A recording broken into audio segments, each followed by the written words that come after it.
Welcome back to my channel, everybody. Apologies for the delay in putting out a video.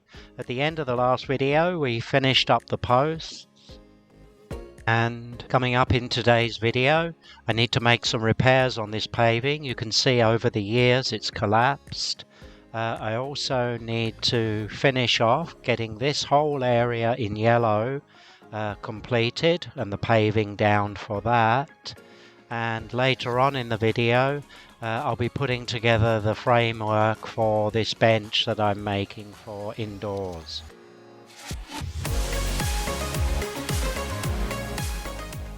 So let's get started. The first thing I did was to mark out with chalk the area that needs to be removed, and then actually started taking out each of these blocks.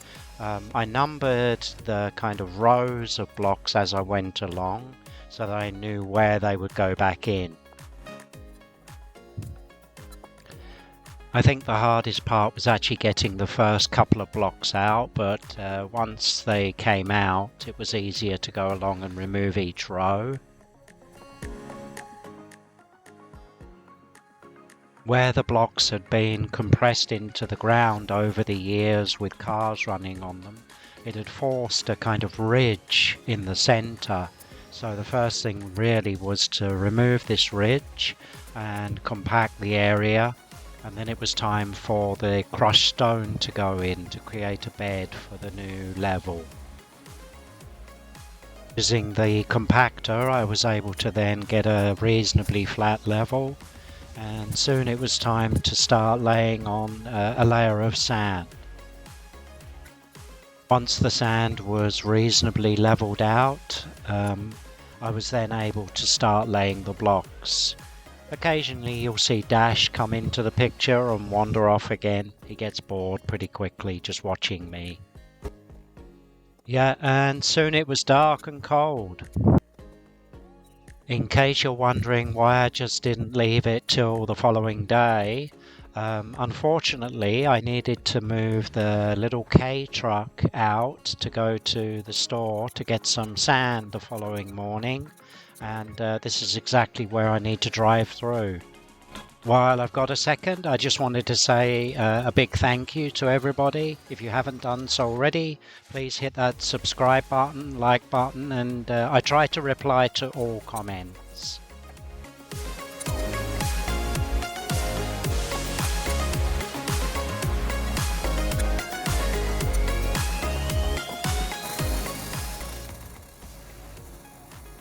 Early the next morning, I got out the compactor again and was able to compact the area and then put a layer of polymeric sand down between the joints.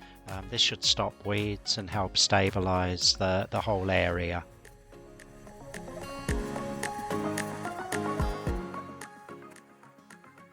Next up, it was time to start getting this last area filled in. The first thing, of course, is to put a layer of sand and then to scree that flat. After taking out the metal bars that are used to make sure that the sand is level, I just need to kind of fill those runs with sand, and then it's time to start laying more blocks. As with the previous blocks that I've laid, I clean them up a bit with a wire brush before laying them in. And of course, each of the blocks that I'm putting in, I have to try and vary the colors and check which ones have any damage and remove those from the stock.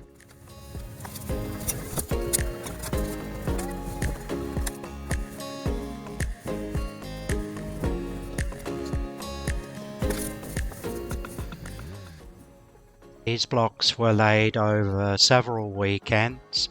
As you can imagine, I'm getting pretty tired of just laying blocks. It's a huge job.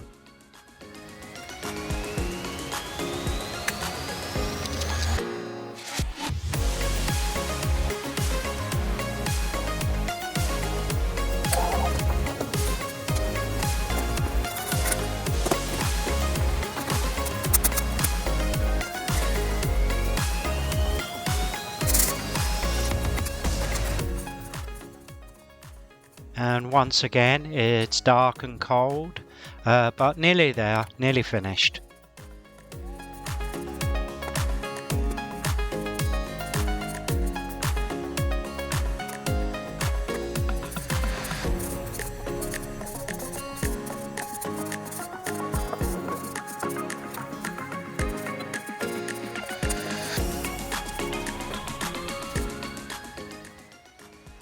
Finally, this section is done.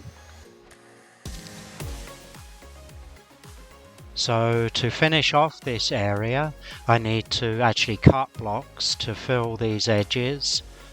That's another job for a different weekend, I guess. I'm taking a look at this whole area now. It's not perfect, but it's certainly a lot better than it was before. Previously, of course, there was a wall foundation which I removed from the bottom here, and also the wall has been built along with the gate posts and the lamps. This whole area at the bottom has now been filled in, so we're getting there, but of course it's taking time. And on to something different. At the end of the last video, I glued 2 sheets of plywood together, and then I placed these blocks on top to compress them.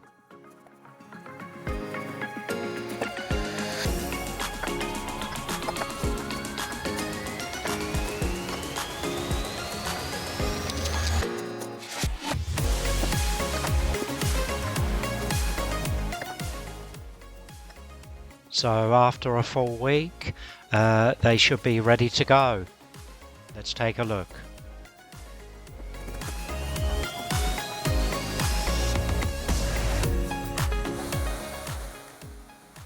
After working outside most of the day, in the evenings I've been coming in and doing any kind of carpentry work inside. It's too cold outside. Here you see me using just the miter saw to work on the legs for the bench that I'm building.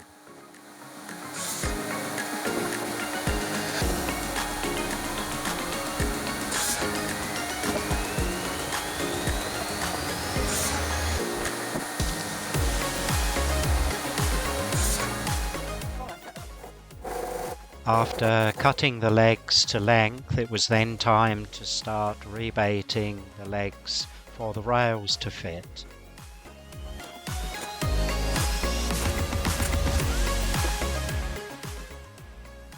The legs themselves, just in case you haven't watched any of my previous videos, is all recycled wood.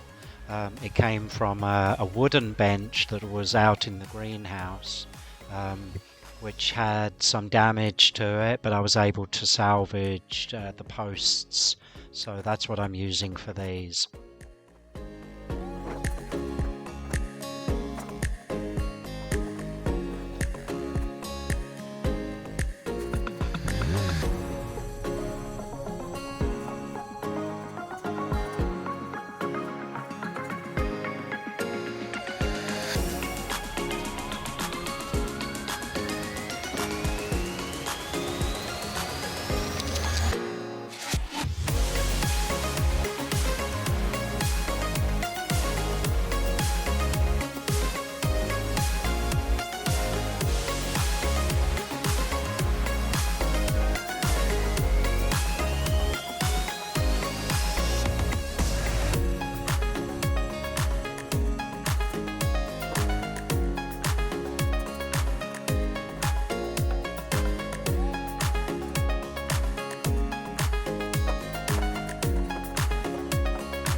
Here you see the plywood which I'd glued together outside with the blocks on. I'm just marking out where the bench will actually sit. I wanted an overhang on 3 of the sides rather than on all 4 sides, so that once I've made 2 of these benches, they can sit flush next to each other.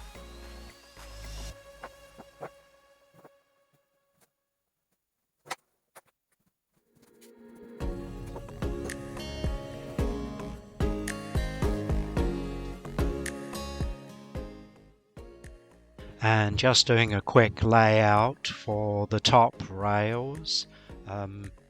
These are then mitered on the ends, so that we don't really have any screws or screw heads or bolts showing.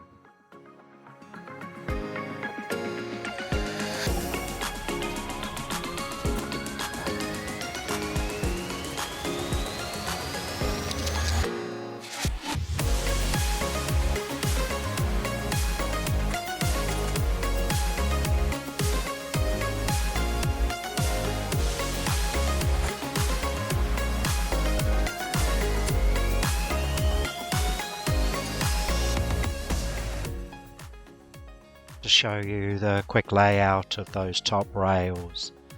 This of course is upside down. Also, I was very disappointed that I found these enormous staples in the 4x2s that I'd bought from the local hardware store. I think it's made a complete mess of my planer blades, but I haven't checked that yet.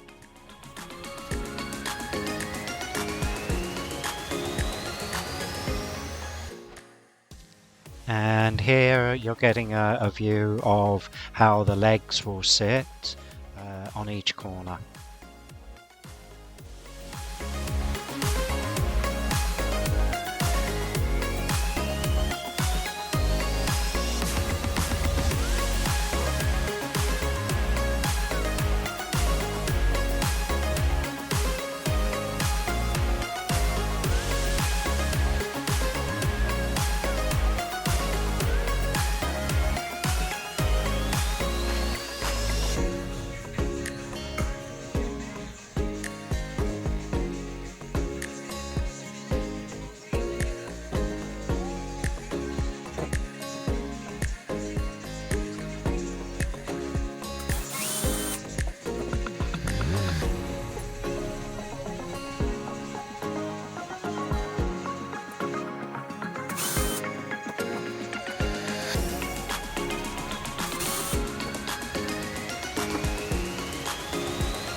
So to join the rails to the top of the bench, I'll be using what's known as pocket holes. For those of you who are not familiar with pocket holes, they're a way of putting screws at an angle into wood. The blue item you see in the video here is what's called a pocket hole jig, and it basically holds the wood straight, and then you drill in at an angle, and then screws are later put into those holes.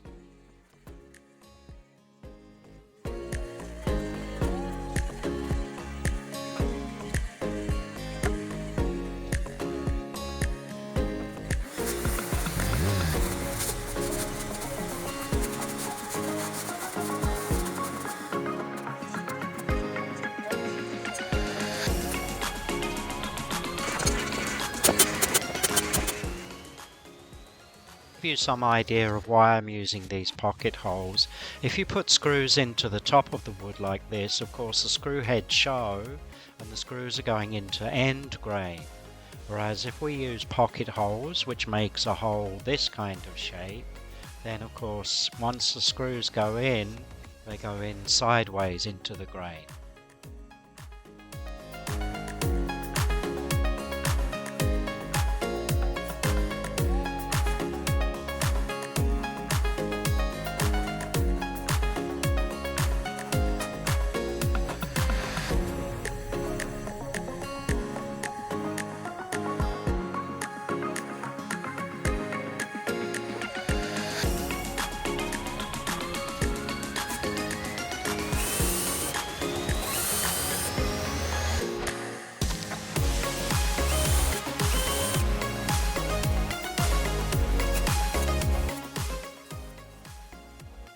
Now all of the legs have been cut to length and rebaited for the rails.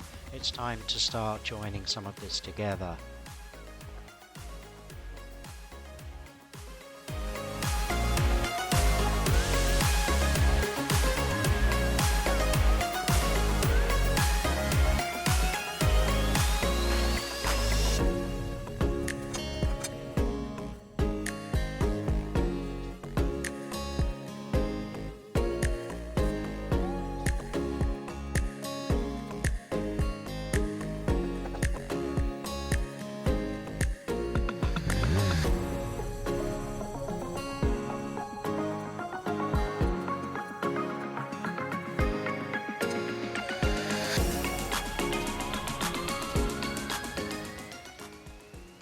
So to actually join these together, I'm using wood glue and some big long screws from the inside so that they won't be seen really from the outside.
The first two legs and rails done, and then it's time for the second.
And finally, the second one is done.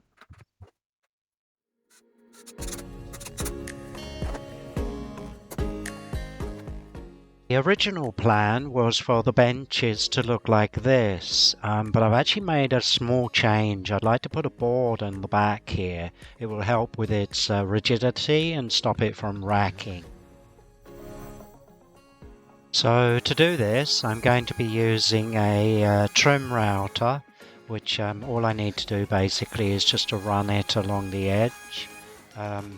I did this in a couple of passes just to try and stop tear out from this.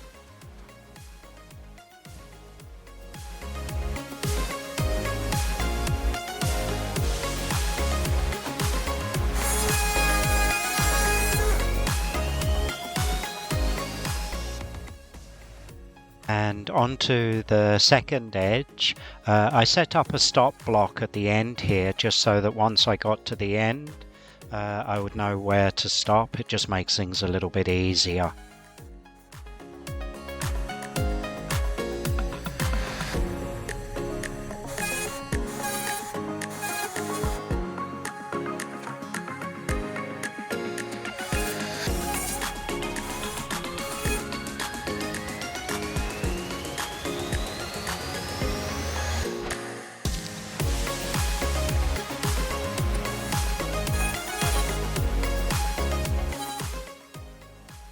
And more of the same for the last two edges. I then used a chisel just to square off the edges because obviously the router bit is circular. And here we are.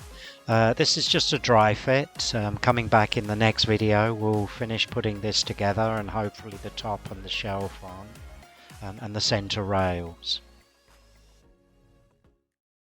Again, thank you all so much for watching. If you're interested in more videos, then click on the buttons above or go ahead and subscribe. Make comments. I really appreciate it. Have a good one.